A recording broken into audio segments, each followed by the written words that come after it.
always forget is because we've taught you about 17 different melodies for Baruch Atah Adonai. So it is a little hard to remember which of the 17 melodies it is when you look at any given Baruch Atah Adonai. So this is usually the spot where you're like, which one is that? And the way I just did it is exactly how we get you out of that. No one will hear it except you. I'm not on the mic. I'm standing next to you, and I'm just going to go, and the next thing you know, you will magically remember how it goes.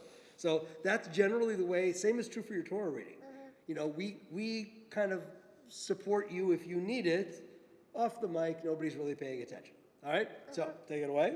Baruch atah Adonai Eloheinu v'Elohei Avoteinu v'Imotenu Elohei Avraham Elohei Yitzhak v'Elohei Yaakov Elohei Sarah Elohei Rivka v'Elohei Leah Ha'el Hagadol Hagibor v'Hanora El Elyon Gomel Hasadim Tovim V'koneh ha'kol V'zoher hasdei avot v'imahot U'mevi ge'ula livnei v'neihem L'man shamoa b'ahava Melech ozer u'mashiach u'magen Baruch atah Adonai Magen Avraham V'zrat Sarah Atah gibor le'olam Adonai Mehayeh hakol atah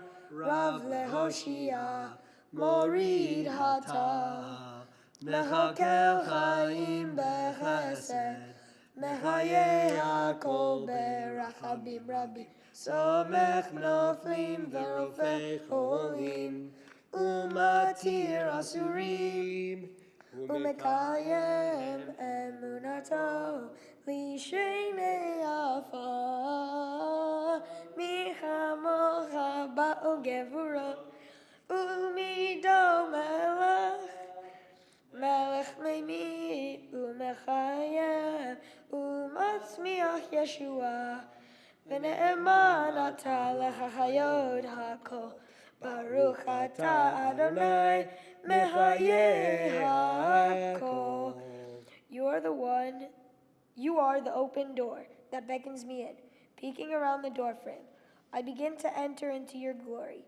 You move me forward, O Eternal, to step beyond self-made boundaries.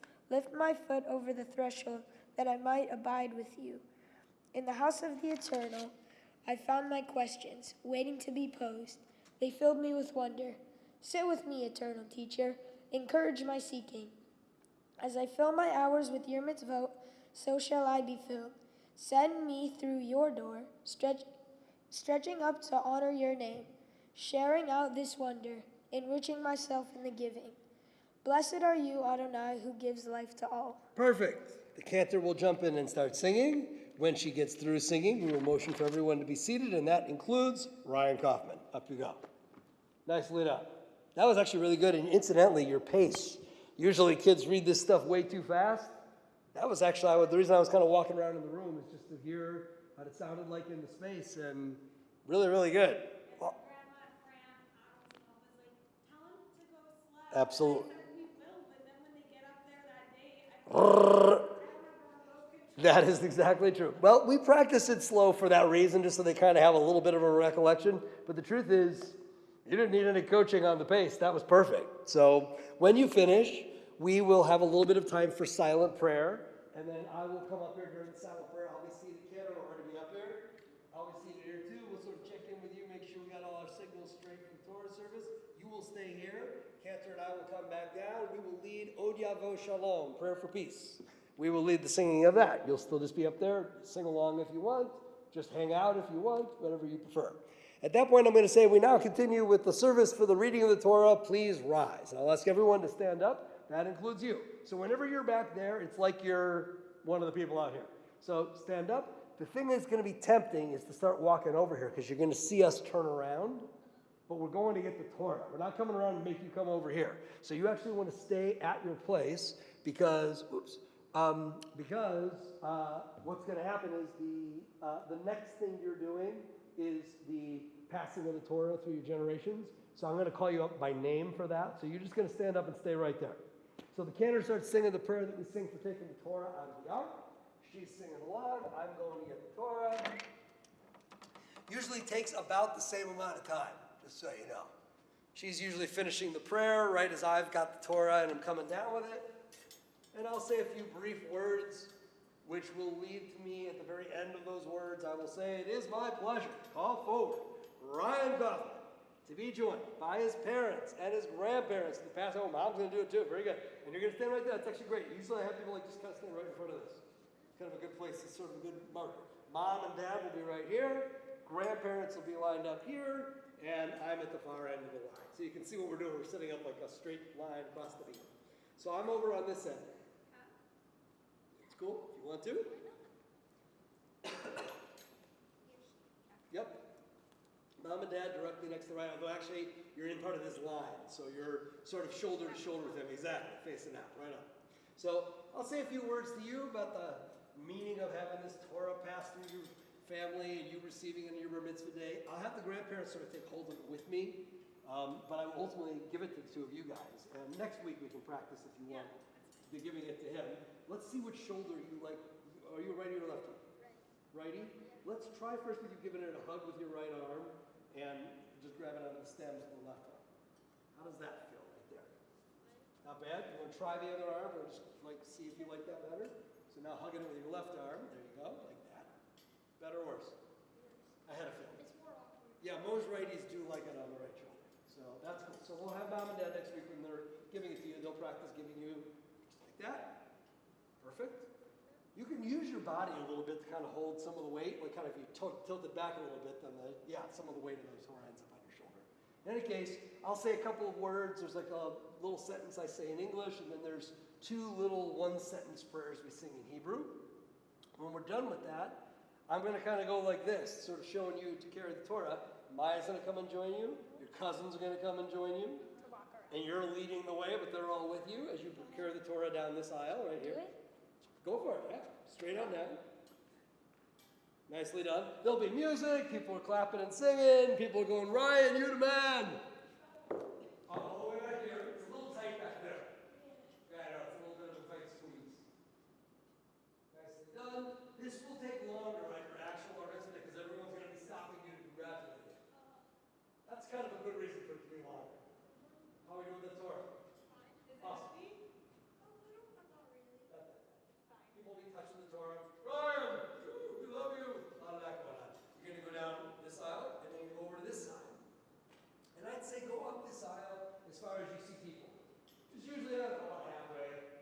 And once you don't see people anymore, you go right back around. Your cousins will go back to their seats. Maya will join us on the lima. The two of you will come over here.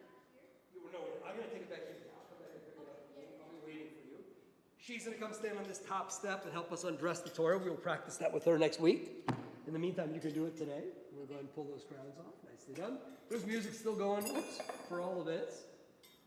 So the music is still being played.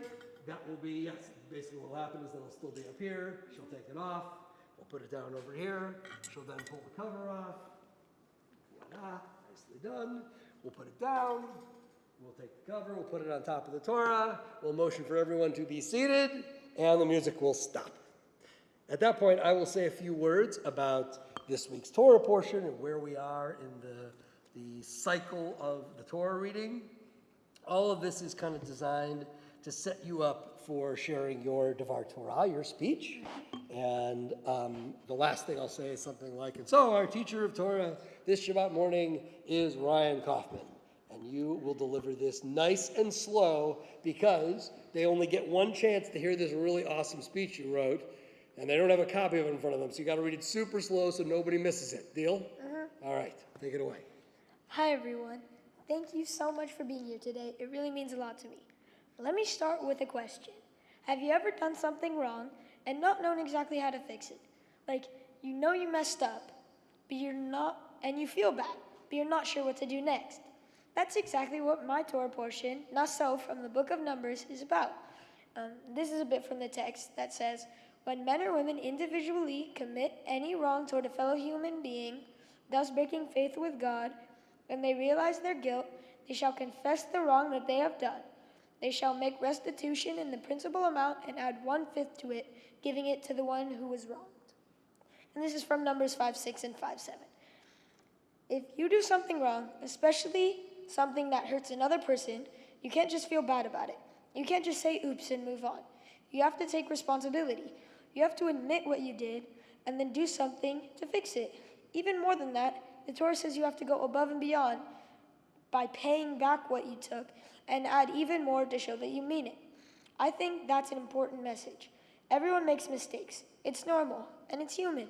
The Torah doesn't say don't ever mess up. It says when you mess up, here's what you can do to make things right. That's a big deal because fixing something isn't always easy. Sometimes it's hard to know what the right thing is. Sometimes it's embarrassing. But that's how we grow and how our relationships can change for the better. I'll give you 2 examples that happened to me that helped me realize what this means. The first example is using my sister Maya. On multiple occasions, we've gotten into a fight, and later, she almost always gives me a note to say she's sorry. She could have just said my bad or I'm sorry and moved on. But instead, she thought about it and tried to make it right. She not only apologized for what she did, but she went above and beyond by spending her time to create something to make it up to me. I always forgive her. We learn from it. We move on. Another problem comes along. We do the whole thing over again. It's a process. Another example is one that happened to me. There was a day when I was really stressed about school, which is normal. Like, who isn't? When I got home, I got mad at my 4-year-old neighbor. It was Bnai, by the way.